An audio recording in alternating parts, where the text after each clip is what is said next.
지금부터 전자신문 미래 비즈니스 포럼 세션 3 자동차의 미래 자율주행 트랙을 시작하도록 하겠습니다. 사회를 맡은 전자신문 자동차팀 양종석 차장입니다. 반갑습니다. 그래서 먼저 그 기조 발제를 시작하도록 하겠습니다. 첫 번째 기조 발제는 문종덕 한국산업기술평가관리원 스마트카 PD님께서 발표를 해주시겠습니다. 발표 주제는 자율주행 자동차 기술 개발 동향과 재현입니다. 박수로 문 PD님 맞아주시면 감사하겠습니다. 네, 안녕하십니까. 방금 소개받은 한국산업기술평가관리원의 스마트카 PD 문종덕입니다.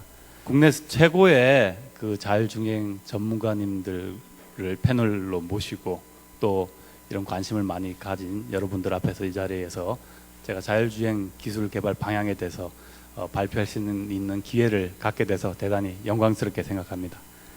그러면 제 발표는 스마트카, 지금 자율주행하면 스마트카로 떠올리는데 스마트카를 어떻게 정의하고 보고 있는지 스마트카의 개요도에서 말씀드리고 그 다음에 자율주행 자동차 기술 개발에 관련돼서 설명을 드리도록 하겠습니다. 스마트카 하면 사람들이 많은 표현을 하고 있습니다. 전기전자 정보통신 또 통신에 관련되신 분들은 커넥티드 카라는 표현으로 주로 많이 하기도 하고 또 예전에는 지능형 자동차라는 표현도 많이 하고 또 자율주행 자동차 여러 가지 표현들이 있고 그리고 이 스마트카 자체가 기술이 융복합되다 보니까 다양한 기술, 자동차 기술과 전기전자 정보통신 기술들을 융복합해야 되는 상황입니다. 그래서 이 스마트카에 대해서 서로 개념이 다른 상황에서 모여서 회의하다 보면은 서로 다른 얘기를 하고 있습니다. 어떤 사람들은 안전과 관련된 주행과 관련된 얘기만 막 하고 있고 어떤 분들은 외부와 연결성 쪽에 관련된 얘기만 하고 있고 그래서 작년부터 시작해가지고 이 스마트카의 개념을 좀 먼저 잡고 시작을 해야 되겠다 이런 고민을 많이 하게 돼서 우선 이렇게 정부에서 기술 개발할 때 관련 여러 가지 사람들이 모여서 회의하면서 스마트카 개념을 정립하고 그거와 관련된 기술도 분류하고 기술 분류의 어떤 정의도 하고 이런 작업부터 시작을 하게 됐습니다. 그래서 저희가 이제 최종적으로 결론을 한 거는 지금 기존에 이제 기계 중심의 자동차 기술에다가 전기, 전자, 정보통신 이런 기술들을 잘 융합을 해서 안전한 차, 가장 안전한 차 그리고 또 차에 있는 탑승자들이 만족을 느낄 수 있는 그런 차로 구분을 하고 크게 기술을 그 안에 안전과 편의 이 두 개의 기술 내용으로 구분을 하고 있습니다. 안전과 관련돼서는 기존의 현재 자동차에 차량에 부착되어 있는 다양한 환경 센서들, 카메라, 레이더 이런 여러 가지 센서들을 활용하고 이 센서 정보뿐만 아니라 외부의 정보도 활용합니다. 차 주변에서 볼 수 없는 차에서 좀 먼 거리에 있는 거는 차에서부터의 정보 또는 인프라에부터의 정보 이런 정보들을 잘 융합을 해서 차가 안전하게 감으로써 교통사고가 획기적으로 저감될 수 있는 그런 기술을 안전 쪽으로 포커싱을 맞추고요. 편의는 우리가 차를 타면서 집에서 하던 컴퓨터로부터 또는 인터넷망으로부터 단절된 세계에 있게 됩니다. 차 타 운전에 집중해야 되는 상황 이런 상황 속에서 차 안에서도 그런 단절을 없이 차 안에서도 외부와 끊김없는 연결성을 가지고 운전에 필요한 정보라든가 일상과 연계된 정보들을 차 안에서 습득하고 외부와 정보를 교환함으로써 탑승자의 만족이 좀 극대화되는 그런 기술로 분류를 하고 있는데 이러한 그 편의 기술들은 차에서 운전자가 운전으로부터 자유롭지 않으면 이 편의 기술을 활용할 수 없습니다. 그러니까 안전기술이 발달해서 차가 운전자의 운전 부하가 저감이 되고 그런 시간들을 활용을 해서 편의 기술도 발달되고 이렇게 두 가지 기술들은 서로 상승작용을 일으키면서 발전해 나갈 걸로 보이고요. 이 안전과 편의와 관련된 또 세부 기술들을 각 분야별로 분류를 해서 각 중분류, 소분류의 정의를 하고 있습니다. 저희 발표 자리에 제일 마지막에 첨부가 돼 있으니까 나중에라도 돌아가셔서 이런 자동차 관련된 기술 분류를 어떻게 하고 있는지 궁금하실 때는 좀 활용을 해주시기 바랍니다. 그래서 안전과 관련된 기술들은 오전에 우리 손은명 교수님이 워낙 그 스마트카 자율주행에 대해서 키포인트에 대해서 잘 말씀하셨기 때문에 크게 그냥 주변을 어떻게 인식을 할 것인가. 그 인식 방법으로는 뭐 차에 부착된 다양한 카메라, 레이더, 라이더 등 센서도 활용하고 뭐 내비게이션이라든가 통신 정보도 활용을 해서 정확하게 외부 환경을 인식하고 주행 상황이 어떤 상황인지 판단을 해서 운전자한테 혹시 위험 상황이 되면 경고를 하다든가 필요시는 제어까지 하는 그런 기술로 이렇게 구분을 하고 있습니다. 그래서 이러한 안전과 관련된 기술은 예전에 지금까지 우리가 안전과 관련됐다 하면은 차량의 에어백이라든가 안전벨트, 이런 에어백 안전벨트가 도입됨으로써 교통사고로 인한 피해가 급격히 줄어들었죠. 이런 기술 위주로 있다가 우리 고급차에는 지금 뭐 장착되어 있는 차간 거리를 제어한다든가 차선 이탈 방지 시스템이라든가 이런 개별적인 능동 안전 시스템들이 개발돼서 지금 상용화에 이르고 있고, 이런 기술들을 융복합해서 좀 더 여러 가지 종방향과 해방향을 동시에 제어해서 사고를 회피한다든가 이런 기술들이 지금 개발하고 있고 일부는 상용화를 목표에 두고 있고, 이런 기술들이 잘 융합돼서 나간다면 궁극적으로는 어떤 주어진 조건 하에서는 자율주행, 운전자의 운전부하가 급격히 저하되는 자율주행으로 가는 모습으로 그려지지 않을까 이렇게 예상을 하고 있습니다. 편의와 관련해서는 우리가 단순히 차 안에서 외부의 정보를 듣기만 합니다. AVN을 통해서 라디오를 듣기도 하고 이런 듣기만 하고 외부의 정보를 보기만 하다가 현대의 블루링크라든가 유보로 이런 서비스를 통해서 외부의 정보뿐 아니라 차의 정보도 이제 바깥으로 나가기 시작합니다. 가령 뭐 블루링크 같은 경우는 차가 교통사고 났을 때 에어백이 터지는 신호를 119 신호를 판단해서 관제센터라든가 이런 데로 정보를 주어가지고 뭐 위험 상황이니까 119 긴급 서비스를 한다든가, 또는 뭐 스마트폰이랑 연계해서 도어를 락한다든가 또는 시동을 건다든가 이런 기능들이 텔레미터를 통해서 이제 되고 있고, 지금 이제 점점 발달해가지고 차 안에서도 스마트폰과 연계한 다양한 펀한 일들, 정보와 펀한 일들을 같이 할 수 있는 인포테인먼트, 이런 기술들이 점점 발달하고, 이런 기술들이 발달되고 나면 점점 궁극적으로는 차 안에서도 집이나 사무실과 같이 많은 일들을 할 수 있는 모바일 오피스 또는 차 안에서도 뭐 움직이는 단순 이동 수단에서 움직이는 뭐 문화공단으로 발전할 걸로 보이고, 이런 기술들은 아까 지금 요 기술들은 요 그림을 한번 보시면은 뭐 앞에 운전자가 없고 뒤에서 머리에 손을 얹고 이렇게 여유롭게 가는 그런 모습으로, 이런 상황에서만 이런 부분들이 같이 가능하지 않을까 이렇게 생각을 합니다.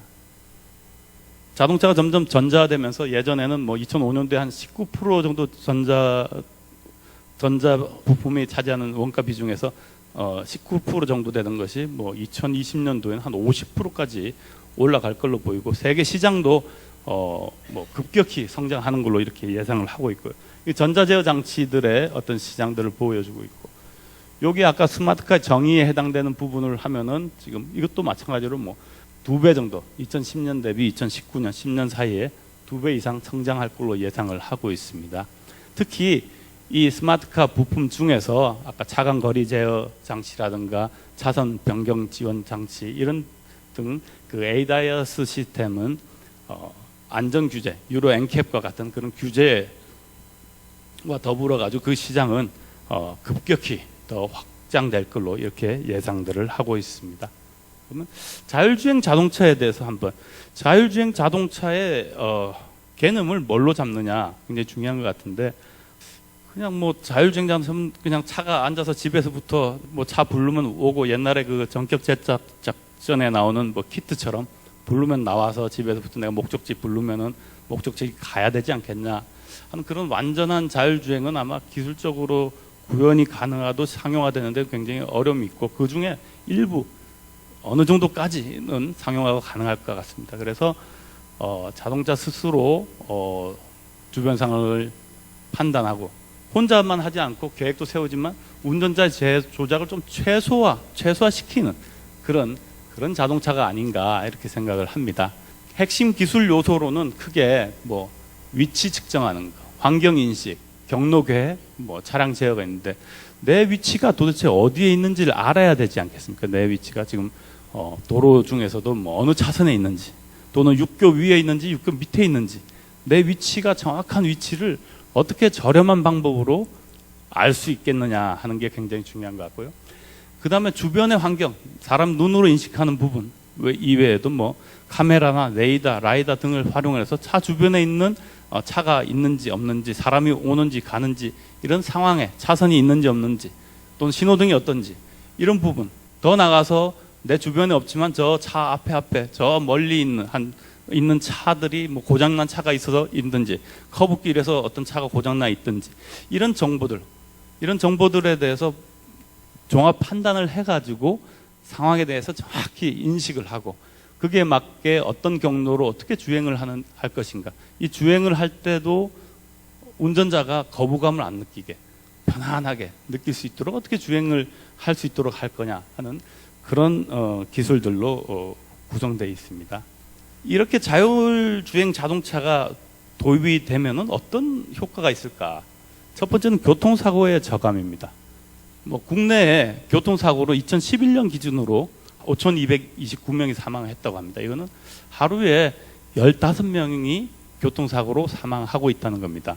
뭐 적은 숫자인지 많은 숫자인지 감이 없을 것 같은데, 같은 해 그 일본 지진으로 한 15,000명 정도가 사망을 했다고 하니까 우리가 3년에 한 번 일본 그 엄청난 지진과 같은 그런 재난을 당하면서도 이렇게 살아가고 있다. 이 정도로 굉장히 심각합니다.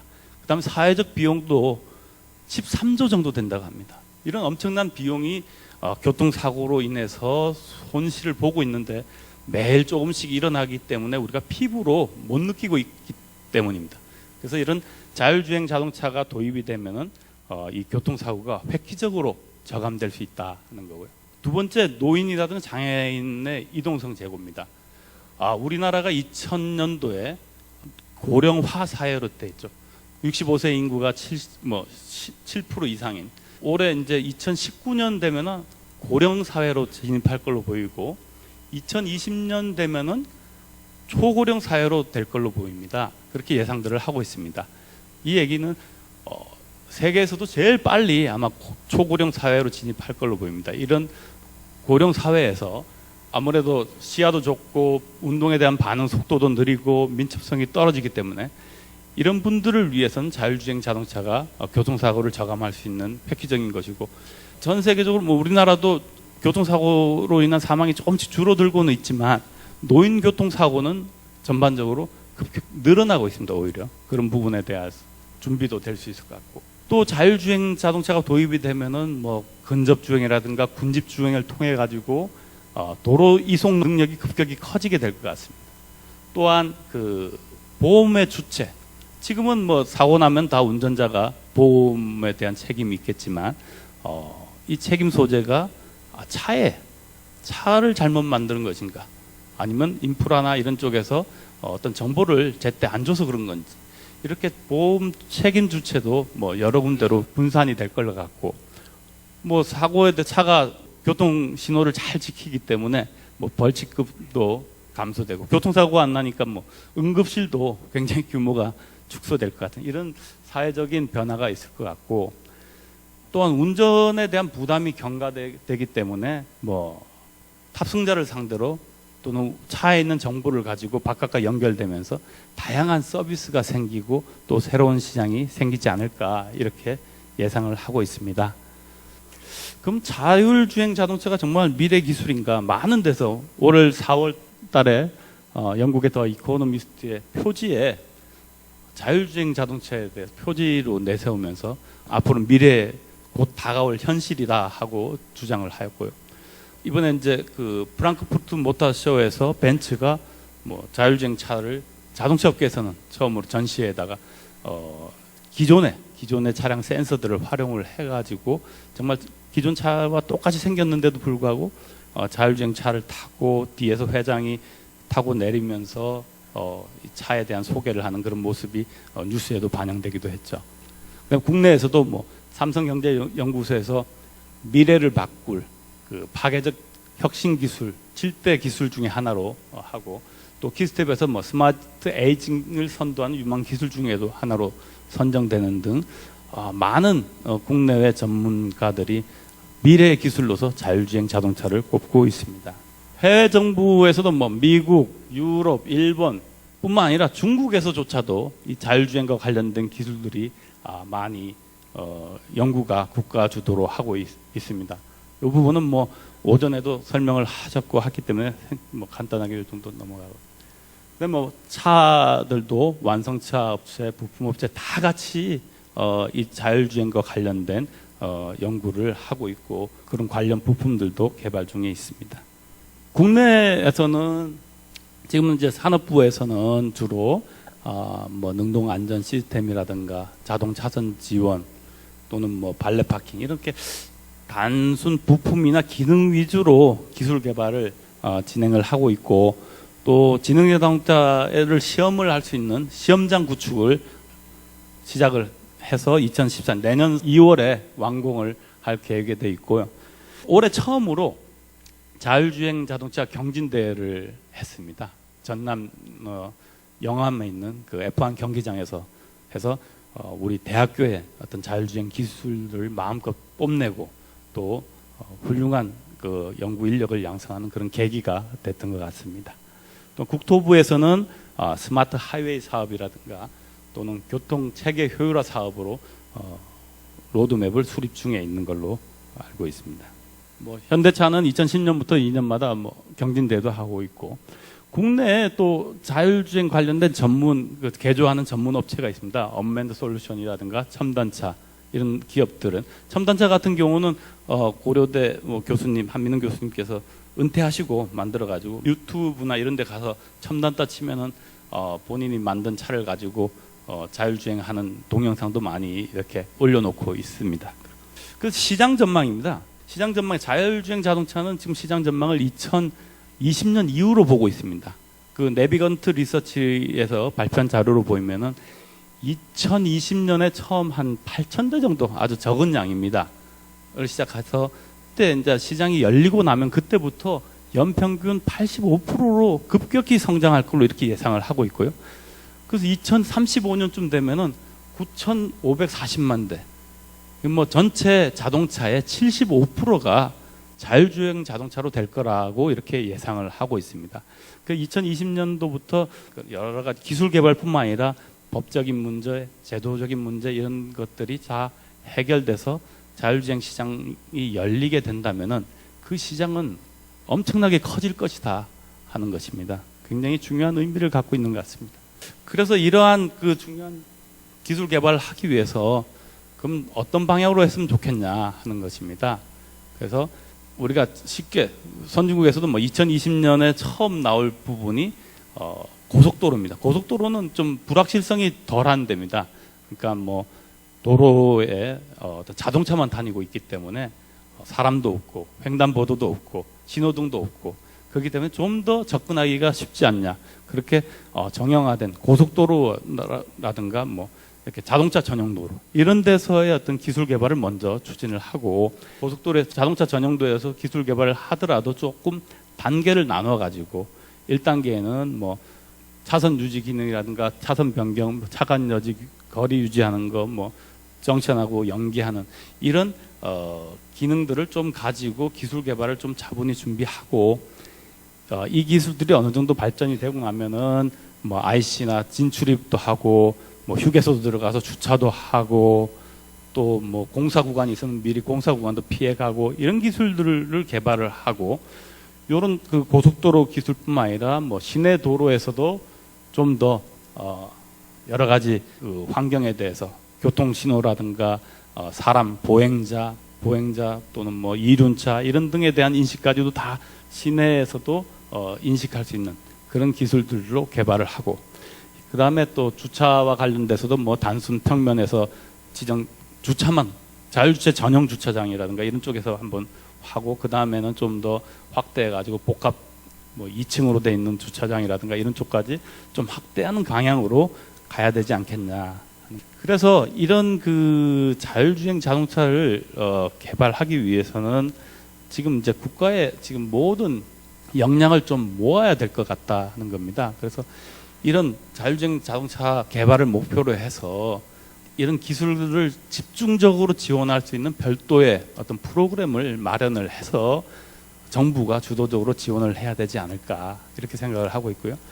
또 국내에 있는 모든 역량, 어떤 이런 부분은 글로벌 경쟁을 하고 있기 때문에 대기업, 중소기업 뿐만 아니라 뭐 학교, 연구소 또는 뭐 기업체도 뭐 자동차 전문 기업, IT 기업 이런 기업들이 다 모여가지고 하나의 힘을 결집을 해서 나가지 않으면은 글로벌 경쟁에서 이길 수 없다는 것이고요. 그 다음에 운전자가 어떤 사람 자율주행을 싫어하는 사람도 있고 어떤 사람은 뭐 좋아하는 사람도 있고 이런데 이런 부분들이 운전자가 잘 이렇게 편하게 받아들일 수 있도록 느껴야 되고 또 법적인 책임 문제를 어떻게 해소할 것인가도 정리해야 될 거고 또 우리 자동차 기존의 산업들이 잘 수용해서 나갈 수 있는 이런 방향으로 가야 될 것 같고요. 또 부처도 산업부뿐만 아니라 미래부와 관련돼서 어떤 차량과 외부와의 어떤 통신을 위한 주파수 할당 문제라든가 또는 차량과 인프라 간의 어떤 통신을 기반으로 해서 그 다음에 생기는 새로운 여러 가지 IT 기반 서비스들에 대해서는 어떻게 활성화시킬 것인가 하는 쪽에서 미래부에서 좀 힘을 가지고 준비를 해야 될 것 같고요. 또 국토부 같은 경우는 어떻게 자율주행 자동차를 시험할 수 있는 어떤 라이선스라든가 또 그게 끝나면 실용화를 하기 위해서는 도대체 자율주행 자동차 지금 뭐 학교에서 막 하고 있지만은 시험을 하기 위해서 차를 세 대를 움직여 가지고 싣고 가서 사람 없는 데 테스트하고 오든지 아니면 좀 불법으로라도 그냥 몰래 하든지 뭐 이런 식으로 굉장히 시험을 하고 있는데 이런 부분들도 해결하기 위한 어떤 법적인 문제를 다 풀어내야 될 것 같고 교통사고가 났을 때 어떤 책임 문제라든가 또 소비자가 그걸 구매했을 때 인센티브를 어떻게 할 것인가 또는 인프라 같은 경우를 어떻게 자율주행 전용 인프라를 깐다든가 도로를 만든다든가 도로에 어떤 외부와 연결할 수 있는 이런 통신 시설을 만들어준다든가 이런 부분들이 이루어져야 되기 때문에 좀 이건 국가적으로 범부처적으로 좀 힘을 합쳐서 나가야 되지 않느냐 이렇게 생각을 합니다. 네, 이것으로 설명을 마치겠습니다. 이상입니다. 감사합니다. 다음 기조발제는 자동차부품연구원 이재관 본부장님께서 자율주행 자동차 기술과 과제를 주제로 발표해 주시겠습니다. 감사합니다. 네, 반갑습니다. 네, 제가 준비한 내용은 자율주행 자동차 기술 개발 동향인데요. 그럼 왜 자율주행이 왜 필요하냐? 개발 배경을 제가 4가지 슬라이드를 가지고 간략하게 말씀드리겠습니다. 첫 번째는 뭐냐 하면은 우리나라 자동차 어떤 산업이 지금 글로벌 탑 5에 있습니다. 그러니까 해외에서 우리나라 자동차에 대한 견제가 있습니다. 그래서 이 배운 놈들이 더 좀 야비하게 한다고 표준하고 그리고 법규 들고 가지고 저희 이제 못 팔아먹기 지금 다 그러고 있거든요. 그래서 이런 부분이 지금 그 현재는 보시면 아시겠지만 AB라고 해서 오토매틱 이머전스 브레이크인데 이게 향후에는 어떻게 시장이 흘러갈지 모릅니다. 한 2020년 됐을 때는 자율주행도 비슷한 형태로 법규화라든지 이런 형태의 또 표준화 이런 문제에 또 직면하게 될 수도 있고요. 그리고 두 번째는 이 자동차 관련해서 지금 단순 이동수단에서 지금은 생활공간, 사무공간으로 바뀌고 있거든요. 그러면은 이런 환경 변화에 대해서 패러다임 변화에 대해서 어떻게 자동차의 그런 서비스나 컨텐츠를 담아줄 거냐. 그 중에 하나의 한 이슈가 되는 게 자율주행 서비스입니다. 그런 부분이 여기 해당하고요. 그리고 세 번째는 이제 사회적인 동향인데 이게 가장 중요하다고 볼 수 있습니다. 앞으로 사회가 어떻게 흘러갈 거냐. 이게 굉장히 중요하거든요. 근데 공통적으로 갖고 있는 게 고령화, 그리고 저출산화 이런 문제고 그리고 Y세대, 그러니까 20, 30대에 우리가 차를 많이 구매했던 친구들이 앞으로 차를 많이 안 사는다는 이런 지금 경향이 있다는 겁니다. 그럼 이걸 위해서는 이 차량에다가 결국 고안전, 친환경, 친인간, 사회공존, 융합이라는 이런 사회적인 키워드에 해당하는 어떤 기술 개발이나 제품 개발을 담아주지 않으면은 앞으로 자동차 산업이 지속 성장을 할 수 없을 거라는 그런 부분도 있을 수 있거든요. 그래서 이런 사회적인 동향도 잘 반영을 해야 된다는 거고요. 그리고 기술의 관점에서 자동차 관련해서 지금 조금 전에 제가 보여드렸지만 사고의 93%는 운전자의 부주의입니다. 그 부주의를 줄이려고 차에다가 여러 가지 카메라도 달고 레이더도 달고 해서 센서 가지고 주변 상황 인식해 가지고 하는 기술 지금 보편화되고 있지 않습니까? 그렇게 해봤자 교통사고 줄일 수 있는 거 50% 안 됩니다. 그게 해외 통계 자료거든요. 그러면은 외부하고 소통할 수 있는 이런 V2X라든지 V2I 이런 기술을 이용하면은 그게 90% 이하로 떨어질 수 있습니다. 그래서 앞으로 이제 그 미래 기술적인 V2X에 대한 컨버전스 형태로 갈 거라는 겁니다.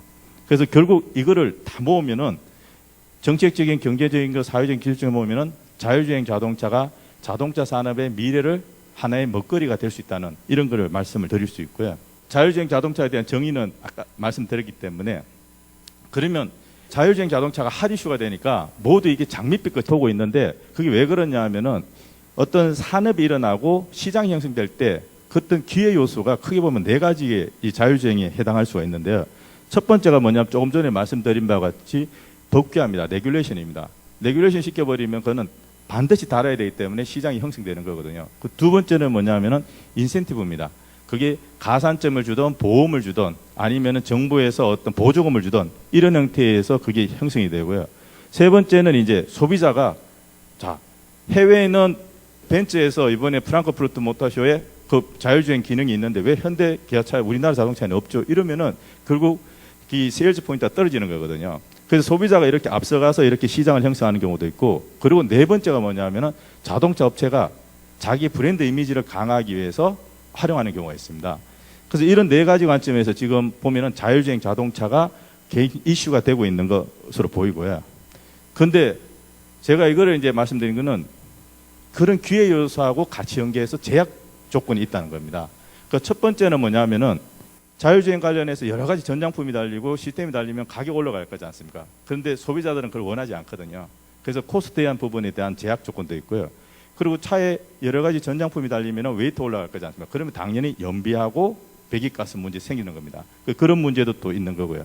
세 번째는 운전자가 관점에서 볼 때는 여러 가지 전장품이 달리는데, 기능이 달리는데 그걸 충분히 알고 사용할 줄 알아야 되지, 만약 그렇지 않으면은 첫 번째 제조사에 대해서 불신이 생기는 겁니다.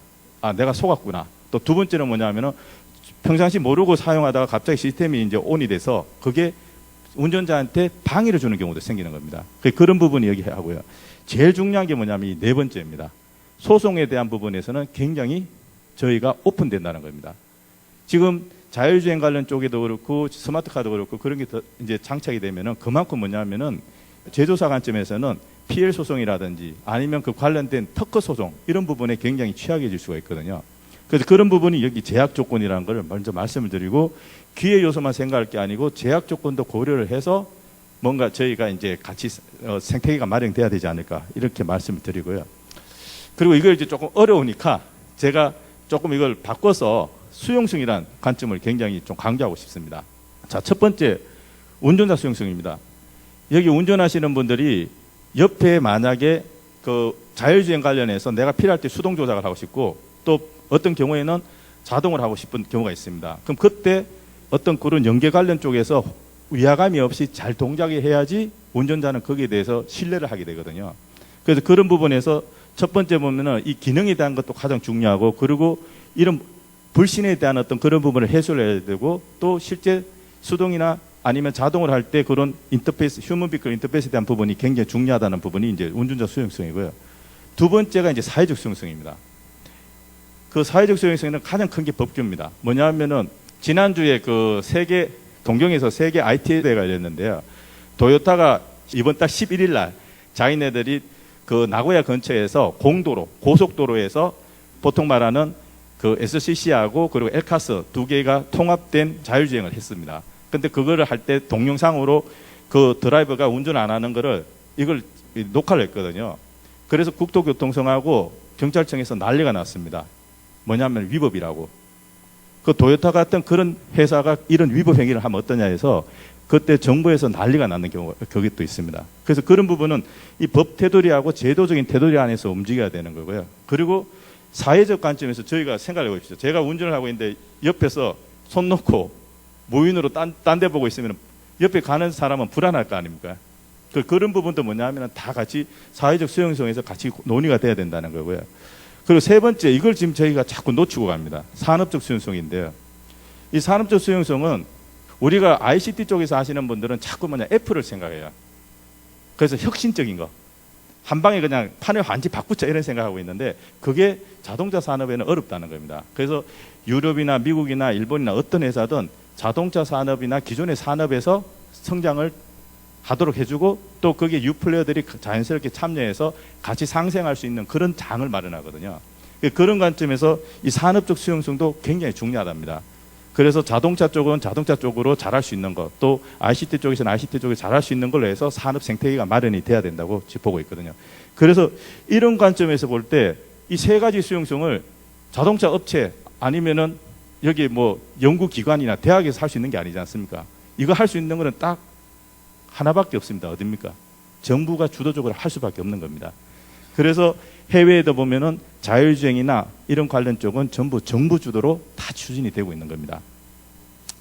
네, 그리고 저희는 근데 지금 좀 말씀드리면 좀 현황이 어떠냐면은 기술 역량 부족한 부분이 많고요. 그리고 전문 인력이 굉장히 부족해서 이쪽에 특히 이제 차량용 인베디드 소프트웨어 쪽이나 이런 쪽이 턱없이 많이 부족합니다. 그리고 제일 큰 문제가 뭐냐면은 이 산업적인 융합이 생태계가 조성이 안 되고 있는 게 가장 큰 문제입니다.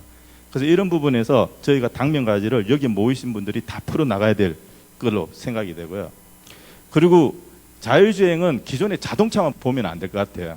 여기 보시는 바와 같이 차량하고 사람하고 교통환경이 같이 호환성을 갖고 연계성을 갖고 이렇게 움직이는 어떤 그런 미래 교통 시스템으로 봐야 되는 거거든요. 그렇게 해서 이제 교통사고도 줄이고 사고피해도 줄이고 배기가스 줄이는 것도 중요하고 그리고 운전자한테 주행안전성, 교통효율을 극대화하고 그리고 산업융합이나 인력융합이 이루어진다는 게 이게 중요하다는 내용입니다. 그래서 지금 보면은 자동차 업체들이 대부분 지금 진행하고 있는 거는 이 레벨 0부터 4까지 있는데 지금 2 정도에서 지금 보면은 2020년을 상용화를 목표로 지금 하고 있습니다.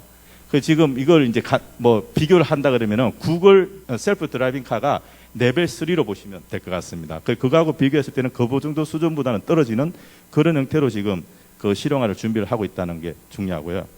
그러면 이제 기술적으로 갔을 때 저희가 자동차하고 로봇하고 자꾸 착각하는 경우가 있습니다. 이 자동차라는 거는 경우는 운행 환경이 실내가 아니고 주로 실외입니다. 그래서 날씨 환경도 바뀌고 그 계절 환경도 바뀌고 이런 게 또 주변의 주행에 대한 어떤 그런 조건이나 모든 여건이 다 바뀐다는 거예요. 그게 중요하고요. 그리고 인식 범위가 고속으로 주행을 하는 겁니다. 자동차가 100km로 주행하면은 초당 29m 정도를 가거든요. 그러면 1초 동안 동작 안 하면 29m를 눈 감고 그냥 가는 겁니다. 여기 계신 분들한테 그 고속 주행하는데 눈 감고 1초 가라 그러면 아무도 안 할 겁니다. 불안해서. 그래서 그런 부분이 필요하기 때문에 이 범위도 보면은 원거리는 70m 이상이 돼야 되고 최소 한 200m 정도는 확보가 돼야 되고요. 그런 부분이 있습니다. 그리고 인식 형상도 보면은 다양한 주변의 환경을 인식을 해야 되는 그리고 가장 중요한 게 엄격한 안전 규제, 법 테두리 안에서 움직여야 된다는 겁니다. 제가 자율주행을 하고 있는데 운전할 때 스마트폰 DMB 보면 어떻게 됩니까? 벌금 내야 되거든요. 그래서 그런 법 테두리 안에서 저희가 뭔가 어떤 기능 구현이나 이런 산업 생태계가 형성이 된다고 말씀드리고요. 그 관점에서 저희가 이제 자율주행 관련해서 핵심 기술을 볼 때는 가장 중요한 게 주변 상황 잘 인식하려고 그러면 센서 기술이 중요하지 않습니까? 근데 그 전제 조건이 있습니다. 뭐냐? 저가이면서 하이 퍼포먼스 내는 거. 구글의 거기 그 셀프 드라이빙 카에 보면은 벨로다인 거기 라이다가 달려있는데 그게 64채널이 거의 1억에서 1억 3천 하거든요. 그거 달고 못 다니는 거지 않습니까? 그래서 수용할 수 있는, 산업이 수용할 수 있는, 아까 말씀드린 소비자가 수용할 수 있는 그 부분 내에서 센서 개발이 이루어져야 된다는 거고요. 그리고 두 번째는 외부하고 소통하는 또 하나의 방법, 가장 중요한 거는 무선 통신이지 않습니까? 그래서 차량 간 통신이라든 아니면 차량 인프라 간 통신에 대한 이런 부분에 대한 어떤 표준이라든지 이런 기술이 필요하다는 거고요. 세 번째는 자, 외부하고 자꾸 소통하게 되면은 차량의 정보가 자꾸 밖으로 빠져나가게 됩니다. 그러면 보안 문제 반드시 생기거든요. 그래서 이런 부분에서 차량 인비클 네트워크에 대한 부분도 더 지금 그 차세대 인비클 네트워크에 대한 어떤 이더넷이나 이런 거에 대한 연구가 필요할 거로 보이고요. 그리고 운전할 때 제가 말씀드렸지만은 차 안에는 운전자가 있습니다. 사용자가 있습니다. 이 사람들을 수용할 수 있는 그런 형태의 기능 개발이 되어야 된다는 거 하고요. 그 수용자하고의 충분한 인터페이싱이 될 수 있도록 휴먼 비클 인터페이스, 휴먼 머신 인터페이스, 햅틱이라든지 보이스라든지 아니면은 저기 그 지금 비전이라든지 비디오라든지 이런 그 부분에 연구가 필요할 거로 보이고요. 그리고 이 보안 문제는 가장 중요합니다. 그래서 지금 우리가 무인으로 할 때 분명히 논란이 대상이 되거든요. 이게 제조사 문제냐, 사용자 문제냐, 그리고 또 외부에 또 정보를 줬는 사람 문제냐. 그런 관련해서 지금 여기 보이는 이런 보안 문제가 논의가 돼야 되고요. 이 모든 게 전장 시스템이지 않습니까? 그러면은 전자 플랫폼 위에서 움직일 수 있는 어떤 그런 체계가 필요합니다. 그래서 표준화된 어떤 전자 플랫폼 내에서 예를 들면 지금 뭐 안전 관련된 제어 관련 쪽은 오토사, 또 보면은 저희가 인포테인먼트 쪽은 제네비 이런 쪽을 많이 하고 있는데, 그런 걸 기반으로 해서 표준화된 어떤 플랫폼 기반에서 연구가 되어야 되지 않나, 이렇게 생각하고 있습니다. 이걸로 제 발표는 마치도록 하겠습니다. 네, 감사합니다. 예, 감사합니다. 그럼 다음으로 패널 토론으로 이동하겠습니다. 우선 이렇게 좋은 자리에서 만나 뵙게 돼서 반갑습니다. 저는 방금 소개받은 한양대학교 미래자동차공학과의 선우명호입니다. 오늘 우리나라 자율주행 자동차에 관련돼서 6분의 전문가님들과 함께 패널 디스커션을 하는데요. 우선 제가 많은 분들이 궁금해할 그런 주제를 2개를 뽑아서 6분의 전문가들로부터 그 의견을 듣고, 또한 여기 참석해 주신 플로에 계신 분들 중에서도 혹시 비즈니스에 관련돼서 궁금한 점이 있으면 저희들이 질문을 받도록 하겠습니다. 그래서 가능하면 저희들이 일방적으로 얘기하는 것보다는 여기 계신 여러 전문가님들의 의견도 듣고 또는 질문을 들어서 저희들이 같이 토론하는 그런 시간을 갖도록 하겠습니다. 먼저 오늘 조금 전에 문종덕 PD님과 그리고 이재관 박사님께서 자율주행 자동차 기술 개발을 해야 될 필요성 그리고 배경에 대해서는 이미 다 설명을 드렸습니다. 그래서 자율주행 자동차는 선택이 아닌 필수입니다. 그래서 이제 누가 더 빨리 정말 완벽한 자율주행 자동차를 만들어서 시장을 선점하느냐가 우리나라 자동차 산업에도 매우 중요합니다. 그래서 제가 이렇게 한번 주제를 정해봤습니다. 질문을. 완성차 업체와 우리나라 부품업체가 자율주행 자동차를 개발하기 위해서 가장 시급한 과제가 무엇입니까? 라는 질문을 제가 한번 공통적으로 한번 드려보겠습니다. 우선 첫 번째 이 질문에 대한 대답을 해주실 분은 김정아 국민대학교 교수님이신데요. 소개받은 국민대 김정아입니다. 개인적으로는 무인차 연구를 한 20년 해왔고요.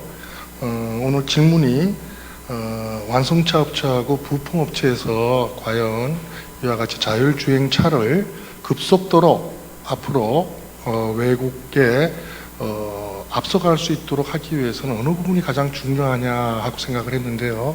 소프트웨어하고 하드웨어로 나눌 수 있습니다. 그러나 제가 생각할 때는 우리나라의 소프트웨어 기술은 세계 인류를 달리고 있기 때문에 노력만 한다면은 또 많은 국가 차원에서 필요하게 예산을 집중해 주신다면은 소프트웨어적은 그래도 세계 인류니까 빨리 따라갈 수 있으리라고 봅니다. 그런데 무인 자율주행차에서는 많은 부품들이 고가입니다. 그것은 현재 우리나라 기반 산업에서 라이다라든가 레이저라든가 또 DGPS 같은 것들은 현재 상용화하기에는 많은 예산도 필요하고 현재 그런 것들은 고가입니다. 몇 천만 원씩 하거든요. 그래서 그런 것들이 빨리 국산화가 되지 않으면 우리나라 완성업체하고 부품회사들이 이 자율주행차를 외국 시장에 계속해서 뒤지지 않을까 그런 염려가 되고, 제가 드리고 싶은 말은 소프트웨어는 자신이 있다. 그러나 이런 기계적인 부품은 예산만 가지고 되지 않고 아직 많이 낙후되어 있기 때문에 그러한 것들이 굉장히 걸림돌이 되고 있다고 저는 생각합니다. 네, 감사합니다. 아주 짧고 명확하게 말씀을 해주셨습니다. 다음번에 답을 해주실 우리 전문위원은 강형진 상무님이시고. 예, 방금 소개받은 만도의 강형진입니다. 최근에 자율주행이 잘 아시다시피 굉장히 화두가 되고 있습니다. 그리고 여기 논란이 되는 게 이제 이게 과연 홍보성의 어떤 그런 일회성의 홍보냐, 아니면 이게 사업화될 수 있는 진짜 산업이 될 거냐, 아직 거기에 이제 논란이 이제 시작된 단계인 것 같습니다. 이제 민간 기업에서 온 입장에서 봤을 때 이 사업화를 위한 과제, 가장 선결될 과제가 무엇이냐 봤을 때 비즈니스 모델이 있어야 될 것 같습니다. 비즈니스 모델이라 함은 결국 여기 이해관계자들 간에 누가 이익을 보고 누가 혜택을 받기 때문에 누가 페이를 할 거냐 이게 모델이 결정이 돼 있어야 되는데 그 관계자들이 정부부터 시작해서 완성차, 뭐 부품업체, 소비자들, 보험업계 이런 굉장히 많은 이해 집단들이 있습니다. 근데 이거를 이제 결정하기 위해서는 코스트 베너핏 어널리시스가 제일 먼저 선결이 돼야 됩니다. 그래서 자율주행을 할 때 가장 먼저 얘기되는 게 사고를 줄일 수 있다. 누구나 하는 얘기입니다. 근데 사고에 특히 95%가 그 사람의 실수로 생기기 때문에 자동화되면 없어질 수 있다고 얘기하지만 얼마의 사고가 없어지고 얼마의 사고가 자율주행 기술에 의해서 신규로 생기는지에 대해서 아무도 모르고 있습니다. 결국에 사라진 사고와 그 새로 생긴 사고의 그 비율, 그게 결국에는 이 비즈니스를 결정할 거로 보입니다. 그래서 향후에 그 실제 이 기술이 어느 정도 완성됐을 때는 정부 주도, 미국에서는 그 북미의 니자 NHTSA에서 이런 그 코스트 베너핏 어널리시스를 계획하고 있습니다. 이 결과가 나와서 실제 사회적으로 이 기술이 안전하다고 어느 정도 입증이 돼야 그 정부는 여기에 대해서 보조금을 지급하거나 아니면 전용 레인을 뭐 설치한다든지 하는 지원을 할 수 있을 것이고, 보험업체는 이게 할증을 해야 되는 시스템인지 할인을 해야 되는 시스템인지가 결정이 됩니다.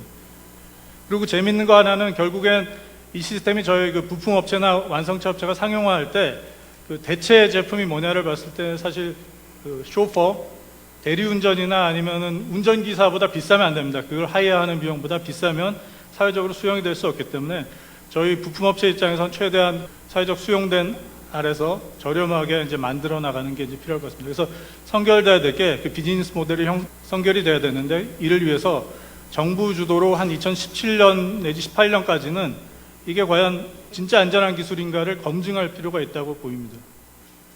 감사합니다. 비즈니스 모델이 먼저 만들어지면 좋겠다는 얘기를 해주셨습니다.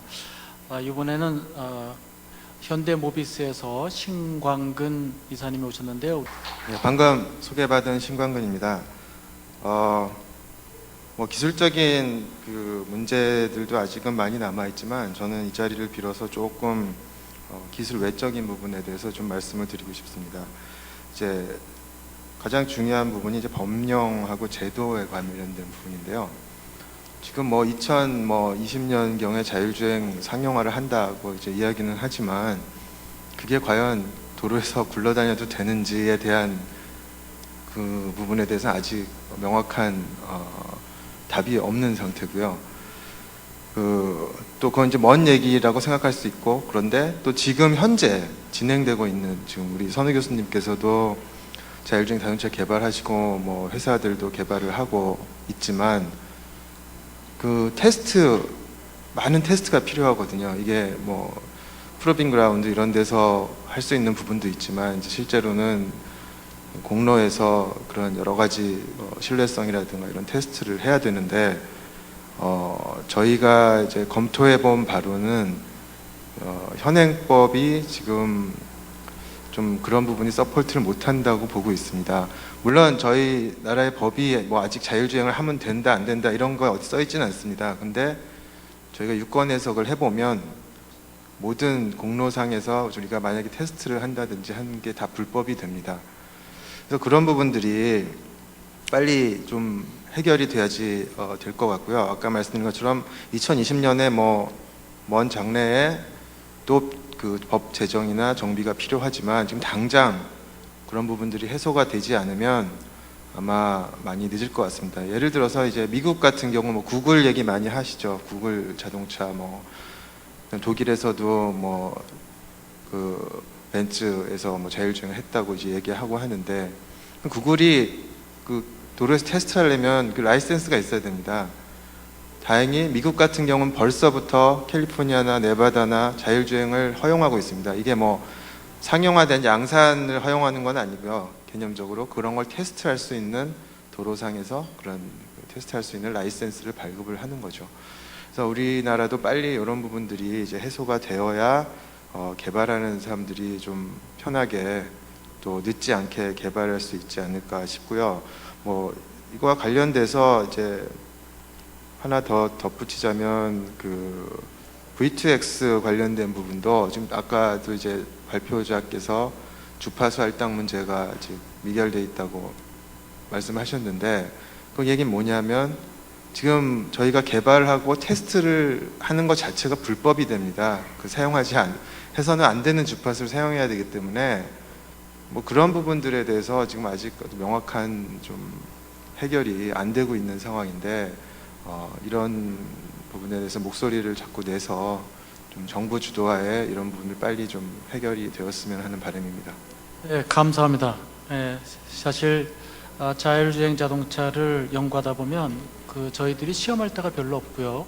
잘 알다시피 자동차 회사에 있는 주행 시험장은 이런 자율주행을 위한 그런 환경이 아니고 대개 이제 성능 테스트를 주로 하기 때문에 좀 다르죠. 그래서 실제 도로 환경과 비슷한 환경을 제공해 줄 수 있는 이런 것들이 있어야 되는데 그거는 뭐 실제 도로가 제일 좋습니다. 근데 실제 도로 공도에서 시험하는 것은 지금 우리나라에서는 불법입니다.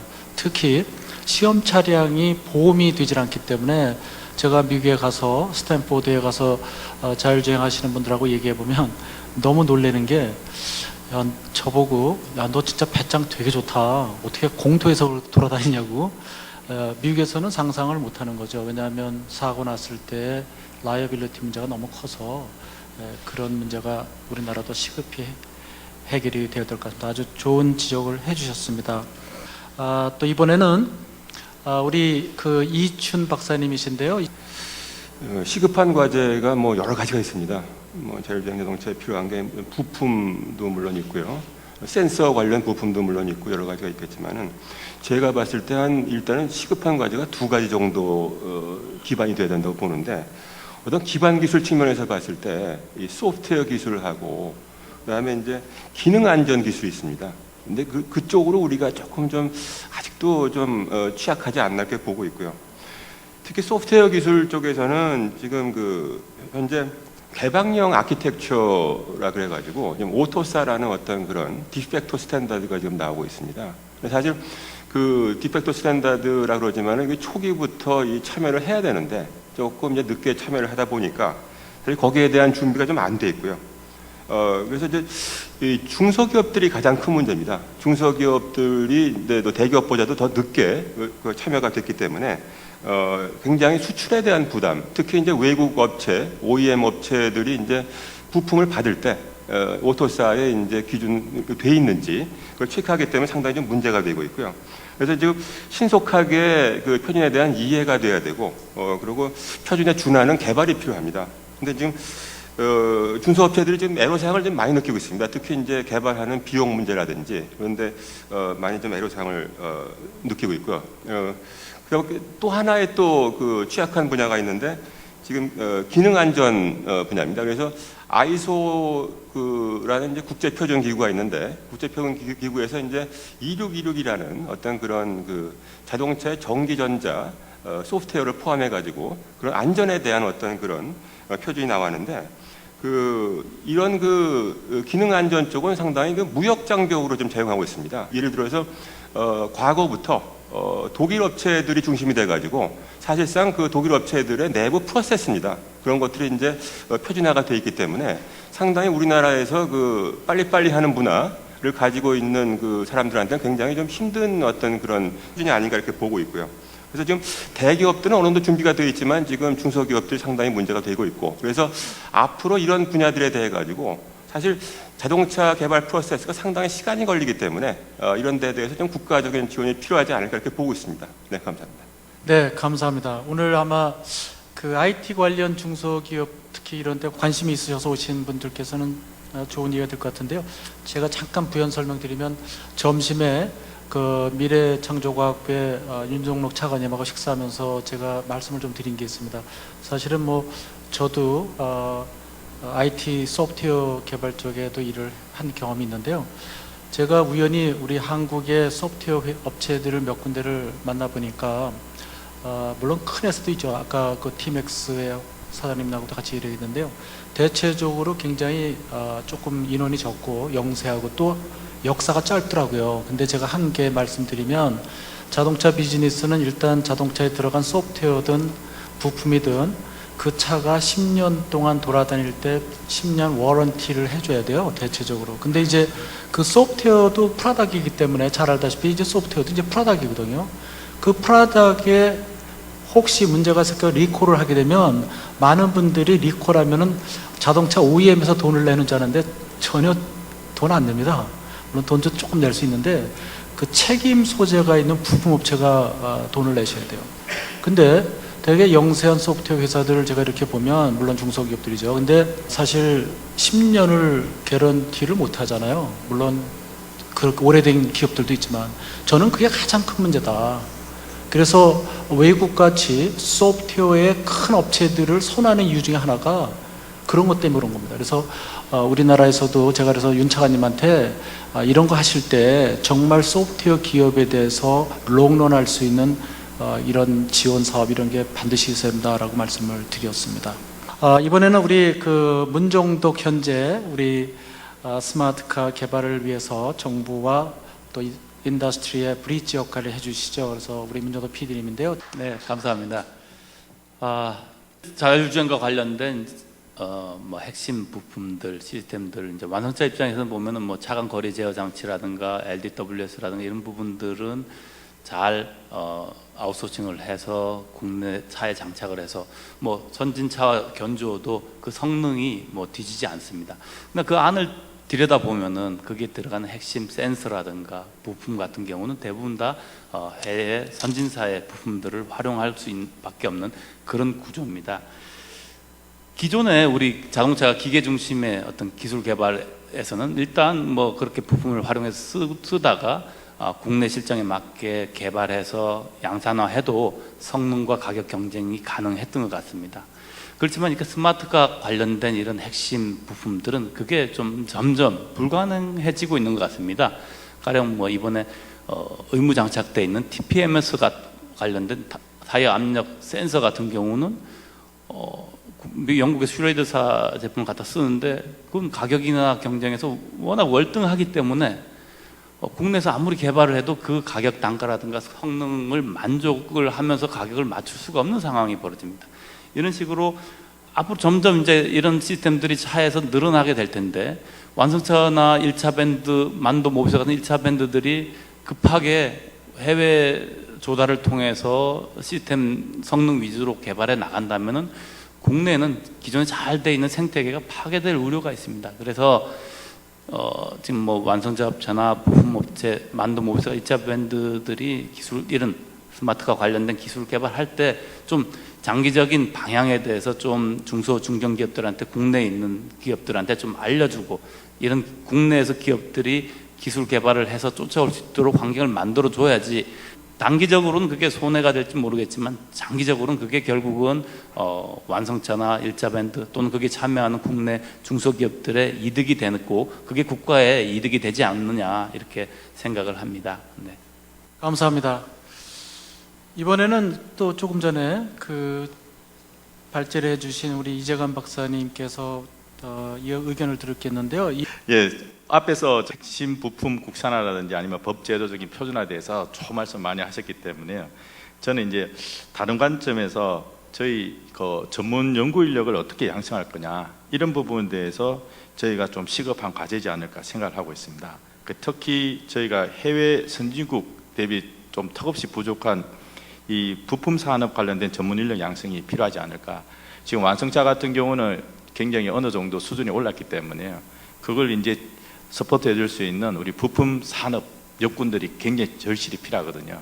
또 특히 또 중소 중견기업 같은 경우는 이 영세하다 보니까 그 관련된 이런 그 전문 인력이 진짜 부족한 상황입니다. 그래서 뭐 예를 들면 아까 선호명 교수님도 말씀하신 그 차량용 인베디드 소프트웨어 관련 쪽에 핵심 전문 인력, 이 현장에 직접 투입을 할 맞춤형으로 해서 그런 부분에 대해서 이제 인력 양성이 좀 시급한 상황이고 이런 부분은 정부 차원에서 좀 지원을 해줘야 되지 않을까 그렇게 생각하고 있습니다. 네, 감사합니다.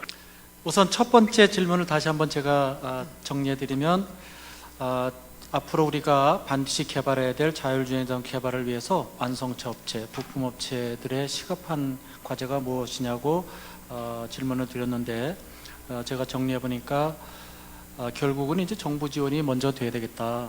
우선 비즈니스 모델 자체를 만드는 것부터 정부 지원이 굉장히 절실한 것 같습니다. 거기에 법령, 제도에 대한 개선, 그리고 핵심 센서, 현재 그 중요한 라이다라든가 이런 센서들은 뭐 그 외국 업체들이 지금 독점을 하고 있기 때문에요. 그리고 또 우리 표준화에 관련된 거, IT 중소기업들이 참여할 수 있을 때 표준화에 관련된 거, 그리고 마지막으로 부품 산업에 대한 지원, 이런 것들은 확실히 IT 업체들이 자동차 산업에 들어올 때 굉장히 중요할 것 같고요. 여기에 필요한 인력 양성 또한 중요하다는 이야기를 하신 것 같습니다. 또 다른 질문을 제가 한번 우리 전문가님들한테 듣겠습니다.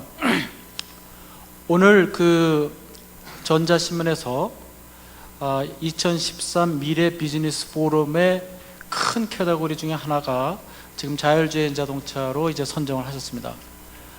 제가 볼 때 아주 시적절하고 매우 중요한 테마라고 생각을 합니다. 특히 오늘 이 포럼을 하게 되는 이 장소는 우리나라 디지털 산업의 메카인 도림동에 있습니다. 그래서 저도 오면서 여기에 계신 많은 기술 인력들, 특히 IT 업체들이 어떻게 우리 자율주행 기술 개발에 관련돼서 같이 일을 할 수 있을까라는 생각을 해보았습니다. 자동차, 우리나라에 특히 현대자동차 같은 경우에 남양에 연구개발 인력이 지금 한 9,000명에서 9,500명 사이인데요. 정말 창피한 얘기를 하나 해드리면 외국 사람들이 이야기 들으면 기절합니다. 여기에 전기, 전자, 정보통신 관련된 기술 인력이 10%가 안 됩니다. 이게 말이 안 되는 거죠. 도요타 같은 데 나고야에 가보면 거기에 도요타뿐만 아니라 덴소의 소프트웨어 기술 인력만 한 2,500명 되거든요. 그러니까 이게 말이 안 되는 겁니다. 그래서 그럼에도 불구하고 이 소수로 이렇게 하고 있다는 거, 이거 기적입니다. 기적. 그래서 저는 이번 두 번째 질문을 6분들한테 이렇게 한번 여쭤보겠습니다. 자율주행 기술 개발 관련해서 우리나라 IT 업체 그리고 소프트웨어 전문 인력들을 어떻게 모셔서 같이 일할 수 있는 협업 방안이 뭐가 있는가라는 것으로 이번에는 오른쪽에 계시는 우리 이재관 박사님부터 말씀을 부탁드리겠습니다. 이 질문은 굉장히 자주 듣는 질문인 것 같습니다. 그래서 이게 이제 자동차 쪽에 계신 분하고 ICT 쪽에 계신 분들이 서로가 이렇게 보는 시각의 견해나 입장의 차이 때문에 이런 질문이 많이 나오는데요. 당연히 공감하는 거는 자율주행에 대한 핵심 기술을 국산화하고 역량 강화를 위해서 둘이가 같이 자동차, ICT에 대한 어떤 이런 융합적인 거는 필수적이라고 다 생각을 하고 있을 것 같습니다. 그래서 이걸 더 이제 현실화하기 위해서는 제 개인적인 생각에서는 이제 첫 번째는 상호 서로 간의 전문성을 그걸 존중해주는 어떤 그런 부분이 필요하지 않을까 생각이 됩니다.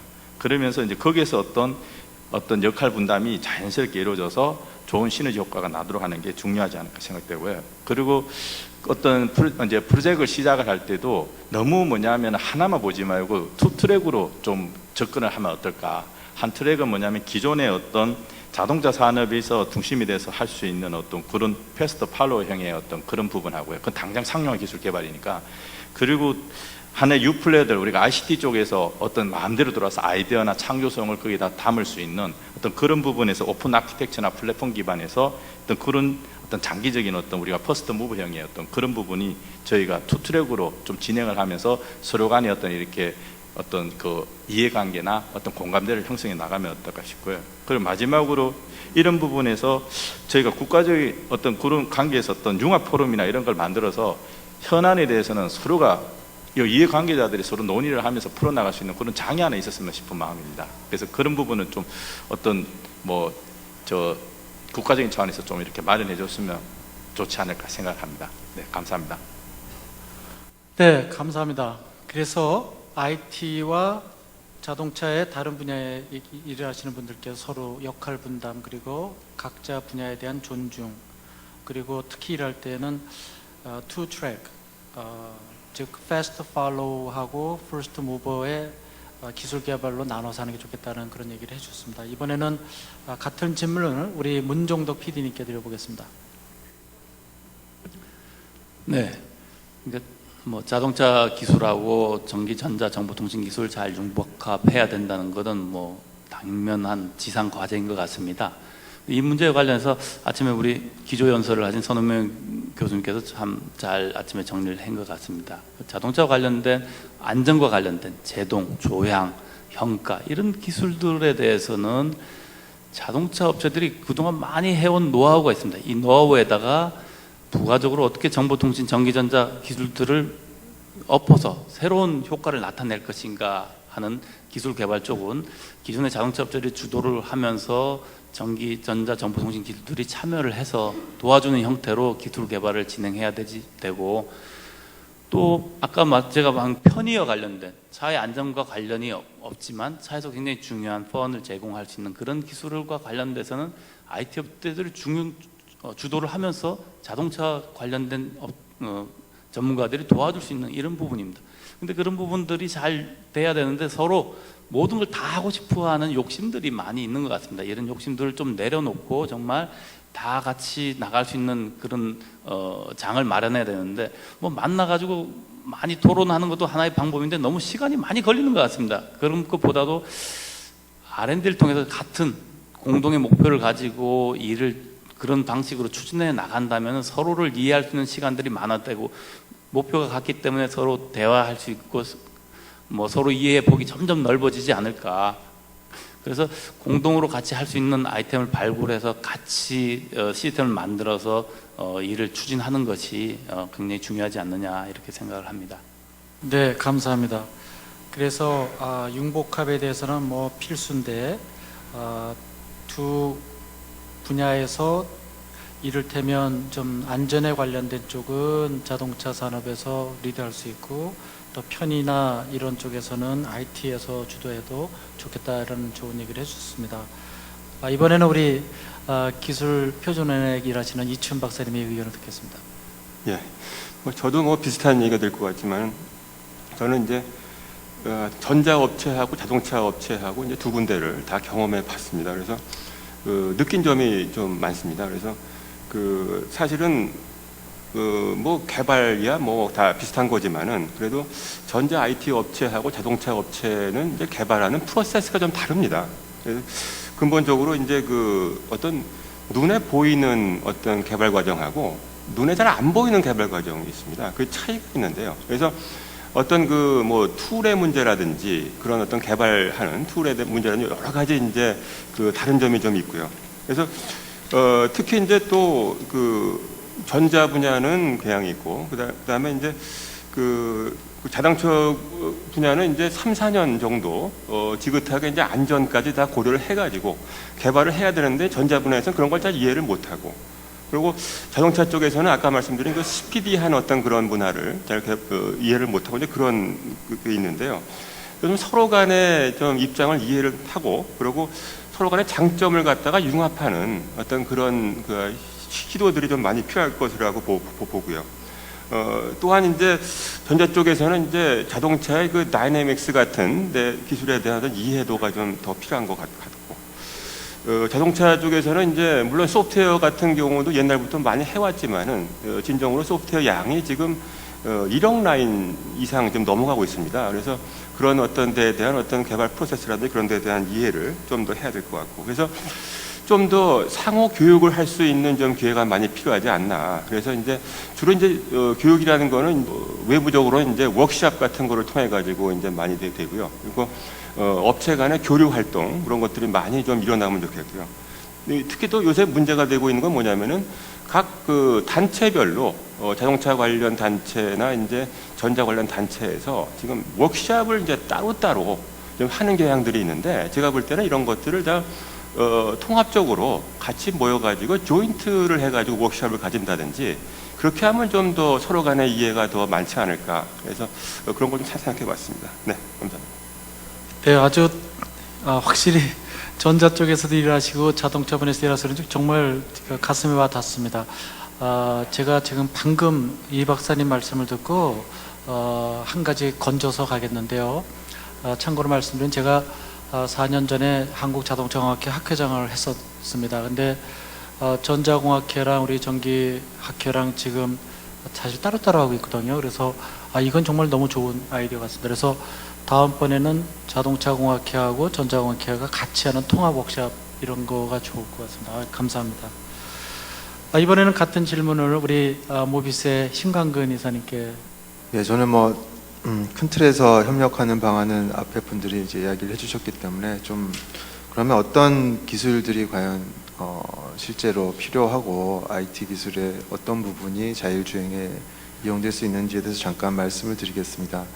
지금 자율주행이라는 게 큰 화두가 되기 시작한 게 여러 가지 사건들이 있었지만 구글이 이제 자율주행차를 만들어서 미국에서 이제 자율주행을 시연을 하고 지금도 개발 중이라고 합니다. 구글은 근데 대표적인 IT 업체입니다. 자동차 업체가 아니고. 구글이 왜 자율주행을 만들었을까 이제 사람들이 고민을 했죠. 물론 뭐 구글 사람을 붙잡고 물어본 건 아니지만 저희가 파악하기로는 구글은 기본적으로 지도 이제 제작하는 게 큰 비즈니스 중에 하나고요. 구글 얼스라든가 기술을 제작하다 보니까 아까 어느 분께서 설명해 주셨지만 그 레이저 스캐너를 이렇게 달고 거리를 다니면서 데이터를 쫙 취득을 합니다.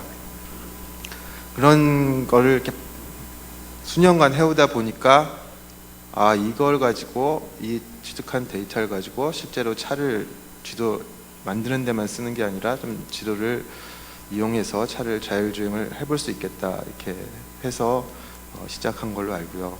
구글의 목적은 그 지도 시장의 확대. 결국은 자율주행이 어떤 시장이 형성이 되면 너희들이 이거를 하려면 구글 지도를 쓸 수밖에 없을 거다라고 하는 그런 전략을 가지고 있는 것 같습니다.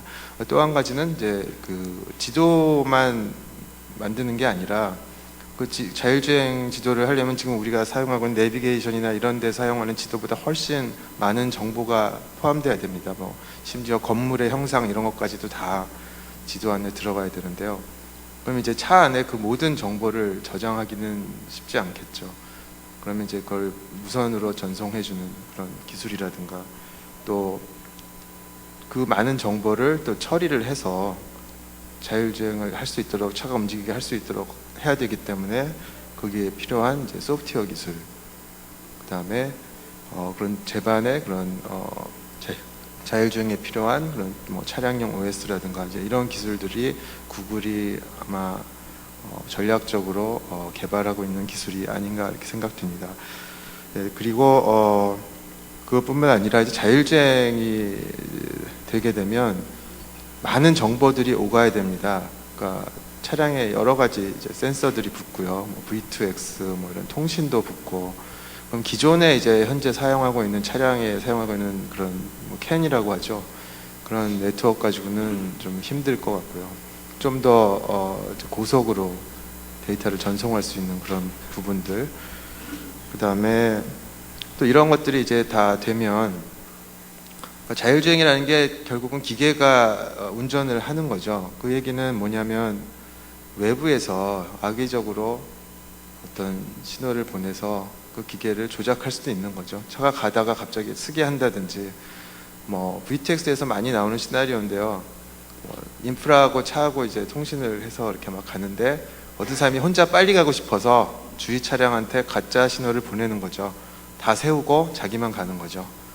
예를 들면 그런 문제들이 있기 때문에 또 보안에 굉장히 이제 취약하고요. 그런 문제들을 극복해야 되고, 그래서 이런 많은 문제들이 있습니다. 이게 다 결국은 이제 IT 기술이 접목되지 않으면 이제 해결할 수 없는 그런 문제들이고요. 저희 자동차 업계에서는 뭐 이거를 스스로 처음부터 다 이런 것들을 개발해서 할 수 있는 그런 역량도 안 되고 또 그럴 필요도 없고, 왜냐하면 국내 IT의 그 기술 수준이 상당히 높기 때문에 그걸 어떻게 잘 접목시킬까, 그런 게 중요한 것 같습니다. 그리고 마지막으로 이제 한 가지 덧붙이자면, 차가 자율주행을 한다 그러면 운전자는 별로 할 일이 없겠죠. 그럼 뭐 합니까, 차 안에서? 그러면 거기에 대해서 그 뭐 엔터테인일 수도 있고 뭐 다른 걸 수도 있고 시간을 유용하게 보낼 수 있게 해주는 그런 서비스도 굉장히 필요할 거라고 생각됩니다. 이상입니다. 네, 아주 특히 자동차 업계에서 걱정하고 있는 지금 소프트웨어 해킹에 대한 문제까지 얘기를 해주셨습니다. 사실 지금 선진국에서 제일 걱정하는 게 이제 그런 거거든요. 그래서 아까 제가 아침에 말씀드릴 때 소프트웨어를 두 개로 나눠야 됩니다. 그래서 한쪽은 세이프티 크리티컬한 쪽하고 한쪽은 인포테인먼트 쪽이다. 그래서 사실 자동차 회사가 라이어빌리티를 갖고 있기 때문에 사고에 대해서 그래서 그쪽은 오픈을 안 하는 그런 경향이 있습니다. 그럼에도 불구하고 요즘 뭐 하도 똑똑한 사람들이 많아서 달리는 자동차의 소프트웨어를 특히 아까 얘기해 주신 구글 같은 자동차는 데이터 스트리밍에 의해서 가는 거기 때문에 그 데이터 스트림 자체를 잠깐만 블락시키면은 사실 이 친구가 눈먼 장님이 되는 거거든요. 그랬을 때 아까 100km로 달릴 때는 자동차가 1초에 약 30m 정도 트래블합니다. 그래서 100m 가는데 약 3초밖에 안 걸리는데 몇 초만 사실 데이터 스트리밍이 끊어지면은 결정적인 역할을 하게 되거든요. 그래서 이런 것들 문제가 아주 크리티컬한 문제인데요. 이제 거기까지 우리 심강근 이사님께서 얘기를 해주셨습니다. 이런 것들이 이제 우리 IT 업체가 자동차보다는 훨씬 잘할 것 같습니다. 그래서 이런 쪽에 협업이 매우 중요하다는 그런 뜻으로 이해가 하겠습니다. 다음에는 우리 그 강경진 상무님께서 한번 얘기해 주셔야 돼요. 그 선홍 교수님께서 던지신 질문이 제가 그 작년에 좀 심각하게 고민해봤던 질문이었던 것 같습니다. 작년에 제가 그 IT 융합 대상이라는 그 정부에서 주는 그 상이 있습니다.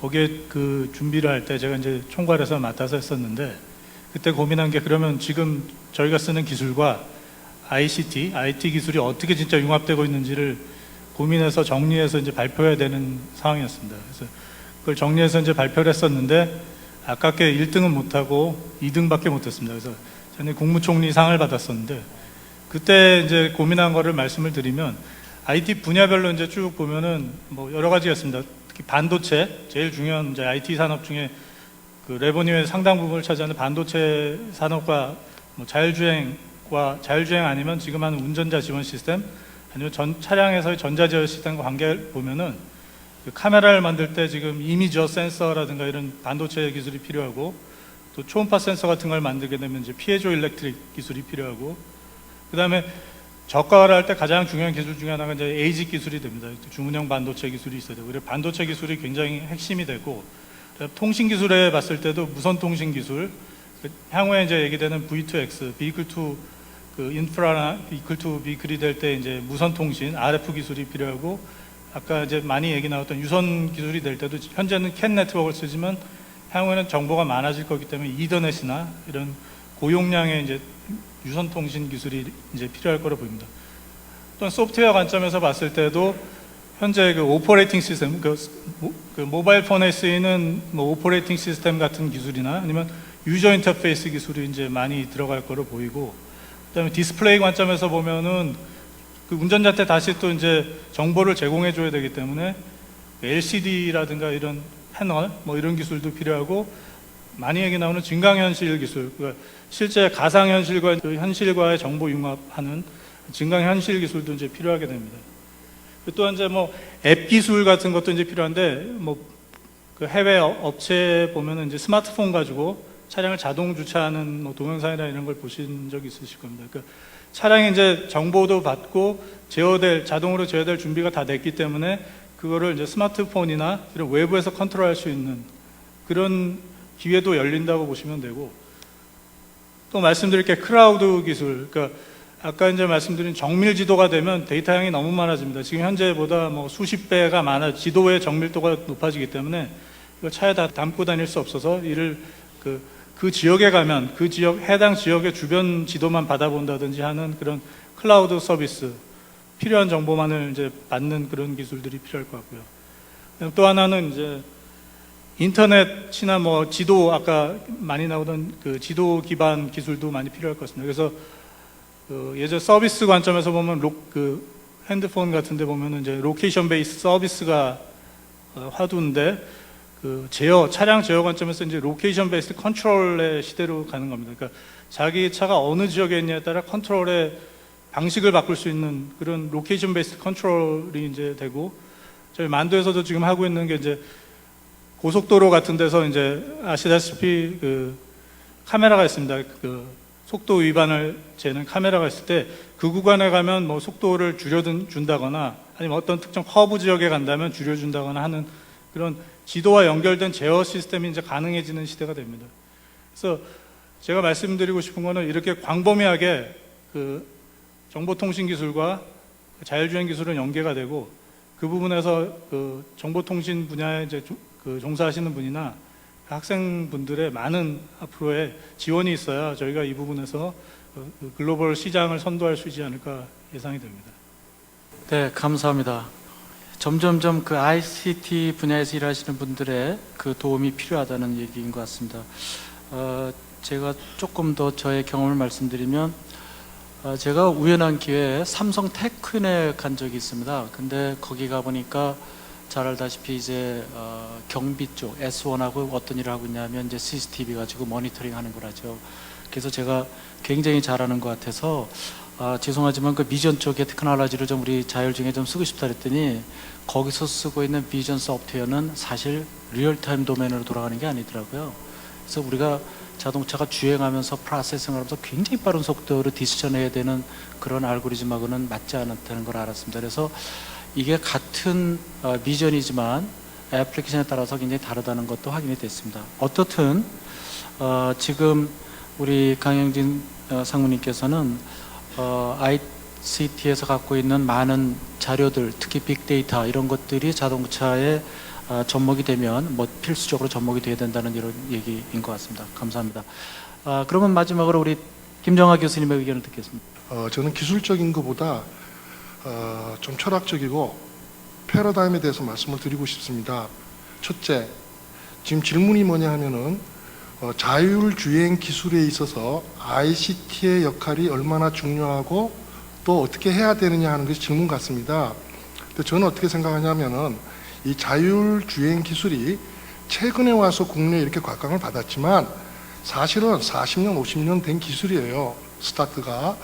그 이야기는 뭐냐 하면은 현재 우리들이 잘 알고 있지만은 비행기는 자율주행을 하고 있습니다. 배도 하고 있습니다. 지금 안 되고 있는 것이 자동차입니다. 그렇다면 왜 자동차는 비행기도 하고 있고 선박도 하고 있는데 왜 이렇게 늦을까? 그 이유는 모든 기술이 처음으로 스타트가 되면은 굉장히 두려움도 가지게 되고 또 혹은 희망을 가지게 됩니다. 근데 비행 쪽이나 선박 쪽에서는 그런 자율주행 기술에 있어서 ICT를 빨리 적용을 시켰어요. 근데 지금 자동차 쪽에서는 ICT 기술이 굉장히 늦게 들어오고 있습니다. 물론 생명을 다루는 사고, 액시던트가 제일 많이 나는 것이 자동차이기 때문에 굉장히 메이커 쪽에서는 곤혹스러워하는데, 그렇다면 이것을 우리가 패러다임을 어떻게 바꿔야 되냐면은 지금 자율주행 자동차는 운전자를 편안하게 위해서 만든다는 그 말 자체는 저는 굉장히 싫어하고 있습니다. 우리가 비행기 자율이나 선박 자율에 있어서 선장이나 선원의 목숨을 구하기 위해서 자율을 하지 않습니다. 결국은 승객과 그 다음에 교통 약자를 위해서 자율을 하는 겁니다. 그래서 이렇게 자율주행 기술을 하게 되면 국가적인 전략적인 기준에서 보면은 교통사고를 전폭적으로 줄일 수 있습니다. 운전자를 죽는 사망하는 걸 줄이기 위한 전략적으로 해서는 안 된다고 생각하고, 완벽한 기술이라는 것은 영원히 있을 수 없다. 현재 100%라고 생각하는 기술은 또 내년이 되면은 만족스럽지 않고 계속해서 100%를 향해서 가는 거다. 그래서 우리가 완전한 뭐를 이룰 때까지의 그 두려움은 항상 가지고 있습니다.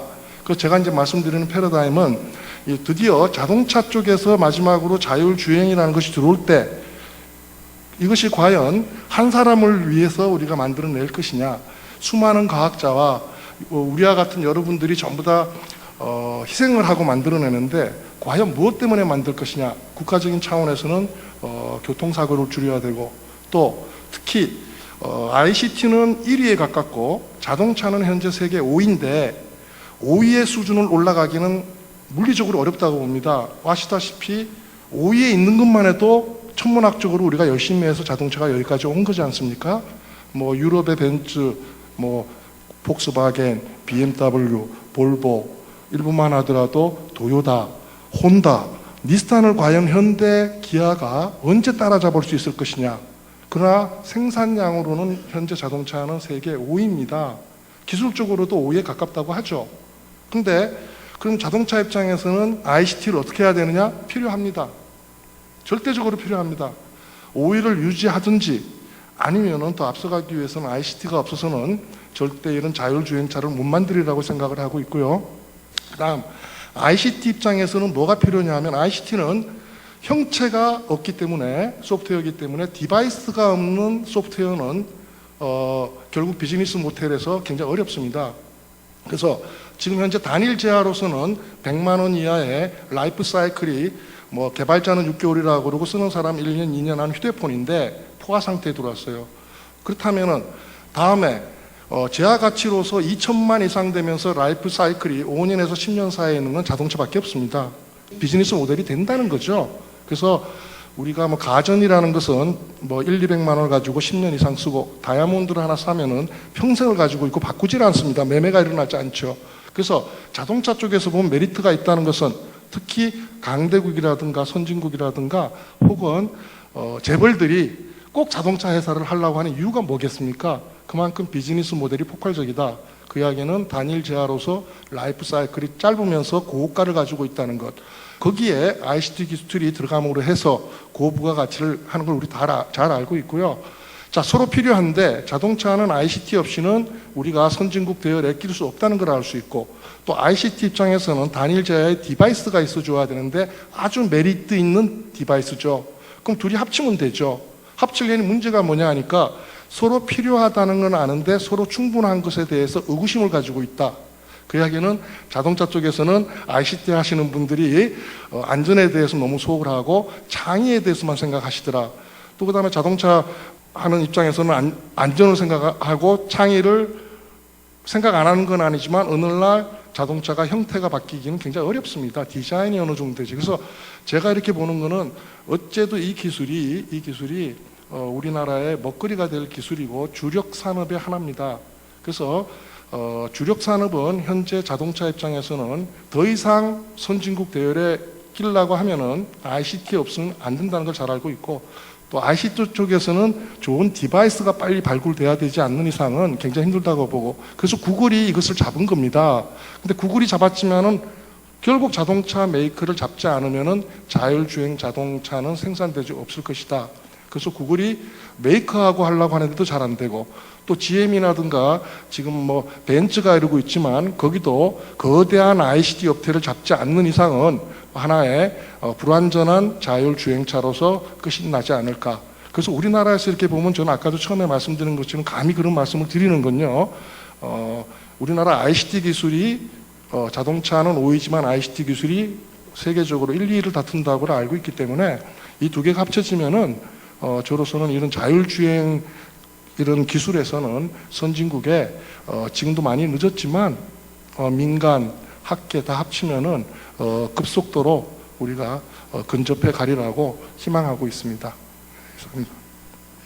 네, 감사합니다. 아주 뭐 정리를 해주셨습니다. 벌써 시간이 많이 지났는데요. 혹시 질문 있으세요? 네, 저는 아까 어떤 분이 말씀하신 융합 포럼도 해서 ICT와 자동차가 잘 이렇게 융합이 돼야 된다고 이제 말씀을 하셨는데요. 저는 사실은 한국전자정보통신산업진흥의 IT 쪽을 준비하고 있는 기관이고요. 또 실제로 저희가 자동차의 그런 전문 단체와 지금 이것을 기획을 하고 있습니다. 여기 위원님들 중에서도 제가 뵌 분들이 있는데 지금 여기까지 이제 많은 얘기들을 했고 또 다른 행사에서도 보면 항상 이제 나오는 얘기가 ICT와 자동차는 꼭 필요하다. 융합돼야 된다. 이런 얘기는 항상 나오고 있고요. 오늘도 마찬가지 그런 얘기 나왔지만 구체적으로 어떻게 할 것이냐는 답이 없습니다. 그래서 저도 굉장히 고민을 많이 하고 사실 바로 액션 플랜을 바로 못 들어가는 이유 중에 하나이지만 서로 굉장히 폐쇄적이에요. 자동차는 자동차대로 전자는 전자대로 폐쇄적이다 보니까 중간에 껴서 이걸 어떻게 하모나이즈를 시킬 것이냐. 지금 뭐 누구든지 그건 의심하지 않을 겁니다. 융합해야 된다. 이거 아니면 안 된다. 근데 그래서 정부에서도 뭘 어떻게 해주면 되는데 또 업계에서도 이게 필요하다라고 모두 입을 모으고 있지만 구체적인 해결책이 나지 않습니다. 서로 오픈되지 않고 폐쇄적으로 주도권을 가지고 있으려고 하고 뭔가 구체적인 액션 플랜에 대해서는 어떻게 생각하시고 왜냐면 이제 지금은 필요하다라는 것에 여론을 몰아가는 거 말고 구체적인 게 나와야 된다고 생각을 합니다. 그래서 구체적인 전문가분들이시니까 구체적으로 서로 만나게 하고 서로 융합을 시키려고 하면 구체적인 게 뭔지를 조금 더 얘기를 했으면 좋겠다는 생각이 듭니다. 아마 제가 지금 질문하신 그 우리 참석해 주신 분께서는 아마 ICT 업체의 가장 핵심인 질문을 해주신 것 같아요. 무슨 얘기냐면 말은 하는데 진짜로 협업할 의향이 있느냐, 그리고 한다면 무엇부터 시작을 할 거냐라는 이야기입니다. 그래서 이거를 어떤 분이 대답을 혹시 해주시겠어요? 뭐 구체적인 액션 플랜 얘기하니까 제가 사실 약간의 아까 뭐 답변할 때 좀 말씀드린 것 중에 하나가 지금 이제 서로 주도권을 다 하려는 욕심인 것 같습니다. 이제 자동차 뭐 스마트화 기술을 하는데 자동차 업계에서 다 주도적으로 다 해버리겠다는 욕심을 갖고 있고요. 또 ICT 업체에서도 ICT 기본으로 해서 자동차 뭐 바퀴 달린 컴퓨터 아니냐, 다 하겠다고 뭐 다 할 수 있다, 쉽다 너무 이렇게 시작을 하는 것 같습니다. 그래서 이거 실행을 이제 어떻게 잘 접목할 거냐 하는 거는 뭐 만나가지고 회의해봤자 싸움밖에 안 나고 영역을 좀 구분을 해야 될 것 같습니다. 아까 중에 안전과 관련된 부분 자동차에서 이미 잘 하고 있습니다. 거기다가 힘을 실어서 그걸 베이스로 해서 ICT 업체가 도와주는 형태로 가야 될 것 같고요. 편의와 관련되는 이미 우리가 뭐 핸드폰, 스마트폰을 통해서 이미 일상생활에서 많이 하고 있는 기술입니다. 이 기술들을 자동차가 도와줘가지고 주도권을 이제 안전과 편의로 구분을 해서 좀 주도권을 어디에 주고 거기에 대해서 서로를 인정을 하고 일을 시작을 하지 않으면은 다 하겠다는 그 욕심을 서로 버리지 않는 한 둘 다 망할 수밖에 없는 그런 구조인 것 같습니다. 그래서 좀 영역을 상대방이 잘하고 있는 영역에 대해서 인정을 하고 나서 그 인정하니까 이쪽은 내가 도와주는 입장으로 시작을 하겠다.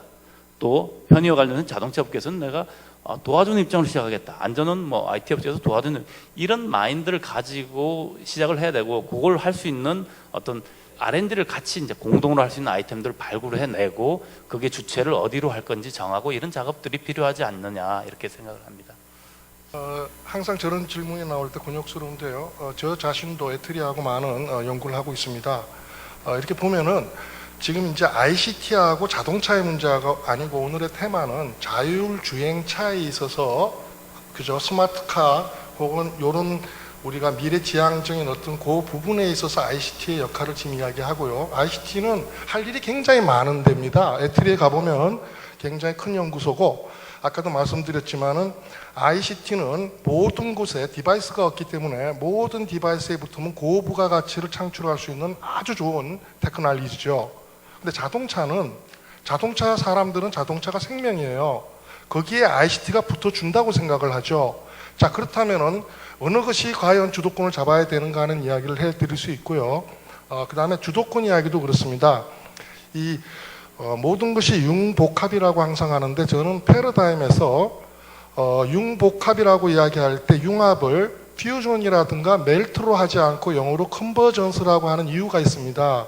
그 이야기는 A하고 B를 합쳐서 C를 창조하는 것을 자꾸 융합으로 하는데 그것도 융합입니다.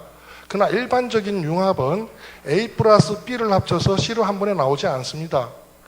그래서 특히 자율주행 자동차에 있어서는 A 플러스 B가 되는데 C가 나오는 형태가 아니고 A가 A 플러스로 갈 수 있게끔 B가 협조하는 기술입니다. 여기서는. 그래서 ICT는 주력산업, 조선, 국방, 섬유, 우리가 모든 철강 이런 것들 모든 것에 들어가서 그것을 고부가 가치를 올리는데 협조를 해야 된다고 보고 자동차 쪽에서는 ICT 역할이 없으면 앞으로 우리나라의 미래는 없기 때문에 말 그대로 아까 말씀드린 대로 서로 필요하고 충분하다는 걸 인식해서 그런 관점에서 협조를 하면은 자율주행 자동차는 좀 성공하지 않을까 하는 개인적인 의견입니다.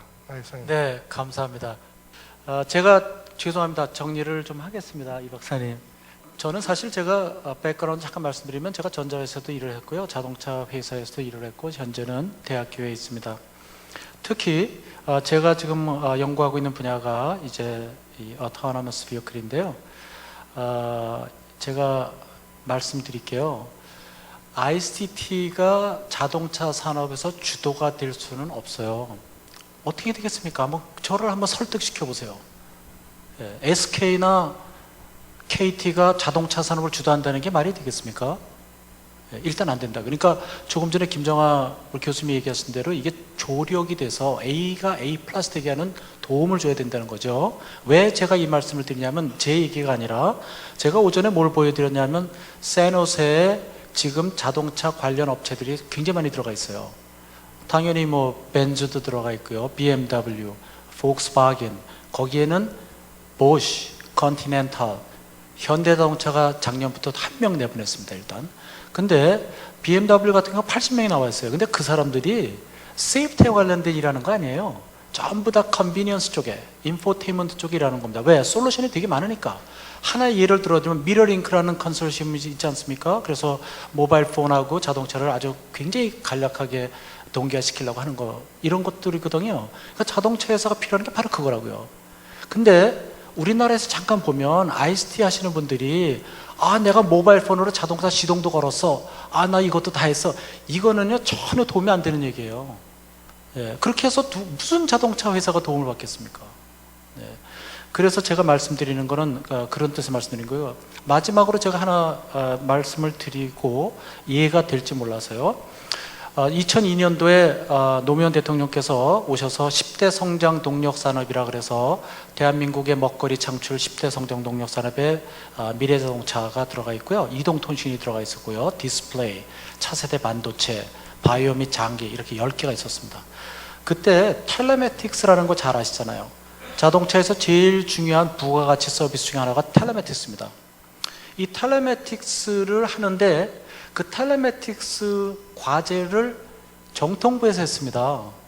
제가 산자부, 그 당시에 산자부 입장에서 제가 가서 안 된다, 이거 실패합니다. 왜 실패하느냐 하면 텔레매틱스라는 게 이동통신에서 한다는 뜻은 사실은 미디어만 제공하는 거거든요. 근데 실제로 그 서비스를 이용하는 사람이 누굽니까? 자동차거든요. 전 세계적으로 텔레매틱스가 성공한 케이스가 2개가 있어요. 하나가 GM에서 했던 온스타라는 서비스가 있고요. 두 번째는 토요타에서 한 모네라는 서비스가 있어요. 왜 성공했겠습니까? 당연히 자동차 회사가 주도한 겁니다. 제가 이 이야기를 드렸습니다. 안 되더라고요. 우리는 정통부에 계신 분들은 주파수 주는 게 굉장히 큰 프리빌리라고 생각하세요. 결국은 안 되는 겁니다. 그래서 저는 제가 양쪽의 일을 해봤는데 자동차 하는 사람들이 솔직히 말씀드려서 쉽게 내놓겠습니까? 세계에서 제일 큰 산업인데. 그래서 윈윈이 되기 위해서는 어떻게 부가치를 할 거냐. 그래서 지금 하나만 더 말씀드리면 삼성이 수원 캠퍼스에 소프트웨어를 총괄하시는 김기업사님 밑에 2,300명이 있는데 그분들이 벌써 미러링크 컨소시엄에 들어가서 일을 하는 겁니다. 왜? 언젠가는 내가 자동차 부가치를 높여주겠다고 생각하는 거거든요. 이런 식으로 했을 때 협업이 되고 서로 윈해야 되지 않겠나라는 생각을 해보겠습니다. 시간이 굉장히 많이 됐는데요.